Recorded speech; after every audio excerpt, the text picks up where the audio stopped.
6월 13일 새벽 우리에게 주시는 하나님의 말씀은 신명기 31장 30절부터 32장 14절까지 말씀. 할렐루야! 하나님은 좋으신 하나님이십니다. 여러분, 말씀으로 나오시는 그 하나님이 나의 하나님이시다라고 믿으며 정말 하나님 너무나 좋으신 분 아니십니까? 우리가 하나님을 날마다 경험하며 나아갈 수 있기를 간절히 소망합니다. 사람은 누구나 노래를 부르며 살아갑니다. 여러분들 언제 노래 부르세요? 저는 사택에서 이렇게 새벽에 올 때 그냥 혼자 마음속에서 이렇게 노래가, 찬양이 나옵니다. 옆에 아내랑 같이 올 때는 노래 안 부릅니다. 그런데 혼자 이렇게 오면은 오늘도 주와 같이 길 가는 거 즐거운 일 아닌가. 성령이 계시네, 할렐루야 함께 계시네, 찬양하며 이렇게 왔거든요. 또 어떤 사람은 샤워하면서 노래를 많이 부릅니다. 저희 막내는 샤워하는데 시간이 오래 걸려요. 뭐 하나 보면 노래 부르는 소리가 들려서 왜 그런가 보면은 노래 한 곡 다 할 때까지 그냥 샤워하고 있어요. 그리고 또 정말 어떤 사람들은 슬플 때에도 노래 부릅니다. 기쁠 때에도 노래 부르고요. 이렇게 사람은 노래하는 존재인 것 같습니다. 여러분 찬양 많이 하시죠? 많이 하시기를 바랍니다. 글쎄요, 세상 노래 불러서 아우 나 은혜 받았어, 아니면은 뭐 충만해졌어 그러는 것보다는 세상 노래 부르고 나면은 마음에 조금 상처가 생기는 것 같고 아픔이 더 커지는 것 같은 그런 생각이 듭니다. 그런데 하나님을 찬양하는 것, 하나님 앞에 노래하는 것은 아무리 불러도 정말 우리의 마음에 상처가 치유되고 회복이 되고 낫게 하시고. 왜요? 찬양은 곡조 있는 기도이기 때문에 그렇잖아요. 여러분, 하나님 앞에 기도하는데 하나님께서 그거 안 들으시겠습니까? 하나님 찬양하는데 하나님이 안 들으실까요? 바울과 실라가 빌립보 감옥에서 하나님을 찬양할 때 놀라운 역사가 일어난 것 여러분 아시잖아요. 찬양할 때 우리의 마음의 닫힌 문이 활짝 열리고 삶의 자리 가운데 메인 부분들이 풀어지고 하나님 일하시는 것을 바라보게 될 줄 믿습니다. 오늘 본문 말씀은 모세가 이스라엘 백성에게 가르쳐준 노래입니다. 굉장히 깁니다. 이 노래 다 하려면 참 시간도 오래 걸릴 것 같습니다. 그런데 모세는 어떻게 이렇게 하나님 앞에 노래를 지어서 또 하나님을 찬양하고 백성들에게 가르쳐 줄 수 있었을까? 다 경험한 하나님입니다. 모세가 경험한 하나님이고 모세가 만났던 하나님이고 모세가 찬양할 수밖에 없는 하나님이시다라는 것이죠. 그 하나님은 어떤 분이실까요? 오늘 말씀을 통해서 우리도 고백하고 경험하고 찬양할 수 있기를 간절히 소망합니다. 모세가 만난 찬양한 하나님은 반석과 같은 하나님이십니다. 본문 4절 말씀 같이 한번 읽어볼까요? 4절 시작. 그는 반석이시니 그가 하신 일이 완전하고 그의 모든 길이 정의롭고 진실하고 거짓이 없으신 하나님이시니 공의로우시고 바르시도다. 아멘. 모세는 하나님을 반석이라고 고백하고 있습니다. 여러분들이 본 돌 중에 가장 큰 돌이 무엇입니까? 저는 중학교 때 수학여행을 설악산으로 갔는데요, 울산바위를 진짜 올라가 봤습니다. 여러분 올라가 보셨습니까? 중간에 흔들바위 말고요. 울산바위 올라가 보셨습니까? 아멘. 아유, 그 바위가 하나라고 그러더라고요. 깜짝 놀랐어요. 뭐 무슨 전설도 있고 막 그런데 그건 생각은 안 나는데요, 그 바위가 하나래요. 와. 근데 여러분, 하나님이 지으신 바위잖아요, 그렇죠? 하나님이 지으신 바위인데 그것을 지으신 하나님은 어떤 반석일까요? 결코 흔들리지 않고 변하지 않는 하나님이신 것을 믿으시기를 주님의 이름으로 간절히 소망합니다. 광야에서 이스라엘 백성은 굉장히 많이 흔들렸습니다. 뭐에 따라서요? 환경에 따라서. 하나님이 좋은 물을 터지게, 반석에서 물이 터지게 할 때에는 얼마나 기뻤습니까? 막 찬양하고 난리가 났습니다. 그런데 조금만 지나가서 마실 물이 없고 마라에 쓴물이 있을 때에는 불평하고 원망했습니다. 얼마나 얕습니까? 그렇죠?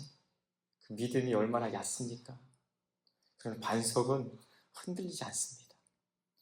이 새벽에 우리가 하나님을 닮아서 정말 흔들리지 않는 굳센 믿음을 갖기를 간절히 소망합니다. 이스라엘 백성들처럼 얕은 믿음, 좋을 때 막 하하하 했다가 조금 어떤 어려움 오면 금방 원망하고 불평하는 시냇물처럼 그런 흔들리는 믿음이 아니라 깊은 바다처럼 정말 그런 소원이 있습니다. 요동치 않는 그런 믿음을 하나님께서 주시면 얼마나 좋을까요?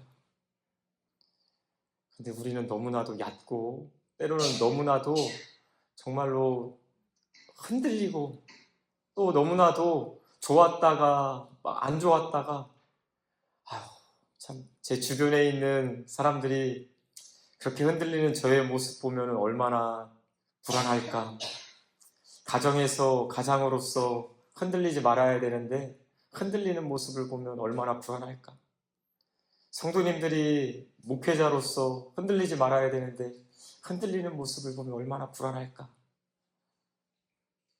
어쩜 이런 것이 우리들의 모습이지만 이 새벽에 반석되신 하나님을 찬양하며 하나님, 저희도 흔들리지 않는 신실하신 주님을 닮아갈 수 있도록 그런 깊은 믿음을 허락하여 주시옵소서. 이러한 기도로 주님 앞에 나아가시는 저와 여러분 되시길 소망합니다. 흔들리는 상황은 여러분 흔들리게 돼 있습니다. 흔들리는 상황 위에 여러분들 인생의 집을 세워가지 마시고 반석 대신 주님 위에 신실하신 정의로우시고 공의로우신 하나님 위에 여러분들의 믿음의 집을, 신앙의 집을 세워갈 수 있는 저와 여러분 되시기를 간절히 소망합니다. 또 하나님은 눈동자같이 지키시는 하나님이십니다. 오늘 본문 10절 말씀 같이 한번 읽어볼까요? 10절 시작. 여호와께서 그를 황무지에서 짐승이 부르짖는 광야에서 만나시고 호위하시며 보호하시며 자기의 눈동자같이 지키셨도다. 아멘. 얼마나 아름다운 표현입니까? 하나님께서 그 백성, 이스라엘 백성을 지키시는데 뭐처럼 지키셨답니까? 자기 눈동자처럼 지켰다고 합니다. 제가 설교를 준비하면서 눈동자가 어떨까 생각을 해봤거든요. 이 머리 뼈 사이에 쑥 들어가 있습니다. 그렇죠? 안전합니다. 여러분, 그리고 뭐가 이렇게 휙 날라오면 이 눈 깜빡이는데 뭐 1초라도 걸립니까? 아니요. 0.001초? 뭐 이렇게 티끌 같은 거 슉 들어올 때 나도 모르게 이렇게 눈 감잖아요. 그렇죠? 하나님께서 그렇게 지켜주셨다라는 것이죠. 또 더러워질까봐 눈물이 시도 때도 없이 막 나잖아요. 그렇죠? 내가 뭐 눈물 흘리려고 나는 것이 아니라 어떤 이물질이 들어오고 또 더러워지면 눈물이 자동적으로 나서 얼마나 깨끗하게. 여러분, 저 안경을 써서 안경을 뭐 하루에도 한 3-4번씩 닦거든요. 눈동자 닦을 필요 없어요. 그냥 눈물이 나와서 깨끗하게 닦아줍니다. 하나님께서 그렇게 자기 백성을 지키시고 보호하신다라는 것이죠. 하나님의 품이 얼마나 안전합니까? 그 안에 우리는 쑥 들어가 있는 줄 믿으시기 바랍니다. 하나님께서 어떠한 어려움이 있으면 금방 지켜주신다는 거죠. 눈꺼풀이 쑥 내려와서 지키는 것처럼 하나님께서 금방 지켜주시고 또 하나님께서 깨끗하고 정결하게 하시는 그 하나님이신 것을 여러분 신뢰하시기를 간절히 소망합니다. 이스라엘 백성에게만 그랬다? 아니에요. 광야 같은 인생길을 가는 오늘 저와 여러분들에게도 하나님께서는 눈동자와 같이 지키시고 보호하시는 줄 믿습니다. 그 하나님을 의지하시고 정말 나를 지켜주시는 아버지 하나님이시구나 라는 것을 기억하시고 오늘도 주님 안에서 평안을 누리시는 우리 모두가 되시기를 간절히 소망합니다. 눈동자를 잃어버리는 사람은 없습니다. 하나님도 오늘 저와 여러분들을 결코 잃어버리지 않으십니다. 불안해하지 마시고 염려하지 마시고 주님을 의지하시기를 부탁드립니다. 그럴 때에 오늘 모세가 찬양한 것처럼 눈동자와 같이 지켜주십니다 라는 고백으로 하나님께 영광 올려드리기를 믿습니다. 마지막으로 우리 11절 말씀 같이 한번 읽어볼까요? 11절 함께 읽겠습니다. 마치 독수리가 자기의 보금자리를 어지럽게 하며 새끼 위에 너풀거리며 그의 날개를 펴서 새끼를 받으며 그의 날개 위에 그것을 엎는 것 같이. 아멘. 여러분 그런 이야기 들어보셨죠? 독수리, 어미 독수리가 새끼 독수리 날 수 있는 훈련을 할 때 어느 정도 시간이 지나면 날아야 되잖아요. 그렇죠? 일부러 둥지를 어지럽게 해서 둥지에서 쑥 밀어낸다고 하잖아요. 그렇죠? 그러면 새끼 독수리는 나중내 하고 아마 파닥파닥파닥 할 거예요.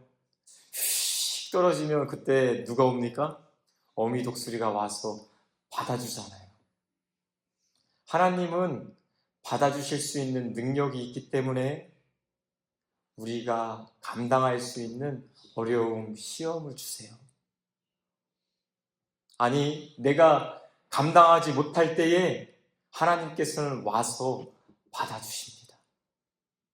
참새가 새끼를 받았다는 얘기 못 들어봤습니다. 독수리는 받습니다. 하나님은 참새가 아니라 독수리이십니다. 오늘 여러분 삶의 자리 가운데 어려움, 시험이 있으십니까? 주님이 받아주시는 것을 경험하고, 여러분 그 시험은 왜 있는 것일까요? 주님의 은혜를 경험할 뿐만이 아니라 내가 성장하는 거죠.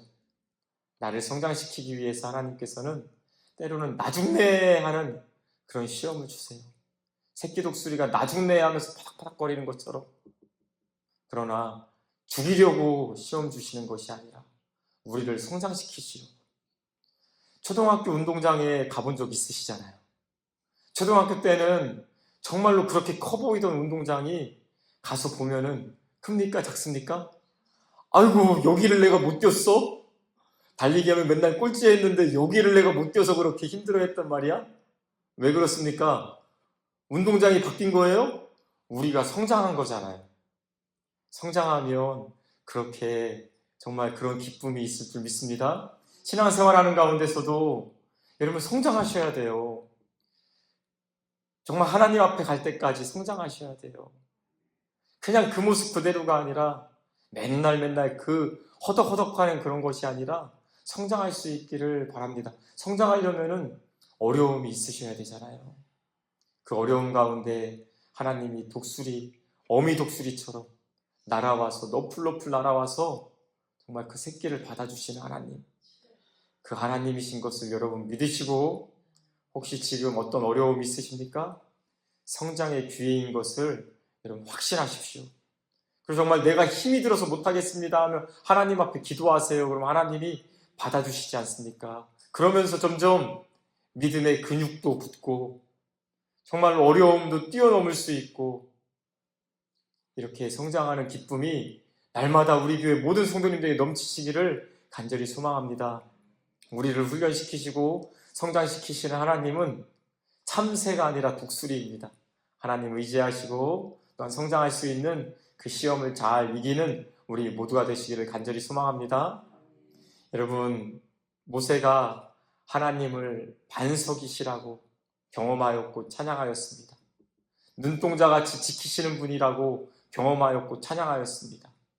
독수리 날개치며 올라감치 새 힘을 줄 뿐만이 아니라 우리를 안아주시는, 품어주시는 분이시라고, 성장시켜주시는 분이라고 경험하였고 찬양하였습니다. 여러분들도 그런 경험 있으시죠? 그러면 마땅히 주님을 찬양해야 할 줄 믿습니다. 오늘도 주님과 함께하며 정말 주님을 입술로 고백하며 찬양으로 영광 올려드리는 저와 여러분 되시기를 간절히 소망합니다. 기도하겠습니다. 하나님 아버지, 광야에서 정말 힘이 들 때도 있었지만 그 자리가 하나님이 계시는 곳, 하나님을 경험할 수 있는 자리였습니다. 이스라엘 백성도 광야를 지났고 모세도 광야를 지났지만 이스라엘 백성은 불평하고 원망하였고 모세는 하나님을 찬양하였습니다. 하나님, 우리가 어떠한 자리에 있어야 되겠는지 이 새벽에 결단할 수 있게 하여 주시옵고, 하나님을 경험할 때마다 하나님을 고백하며 찬양할 수 있는 깊은 믿음, 영성을 허락하여 주시옵소서. 세상은 요동치지만 하나님은 요동하지 않는 반석과 같은 분이십니다. 하나님은 우리를 지켜 보호하여 주시고 또한 우리를 성장시켜 주시는 분이시오니 하나님, 저희가 이런 하나님을 경험하게 하시고 신뢰할 수 있도록, 찬양할 수 있도록 하나님 오늘도 인도하여 주시옵소서. 함께 하시는 주님을 찬양하오며 예수님의 이름으로 간절히 기도드리옵나이다. 아멘.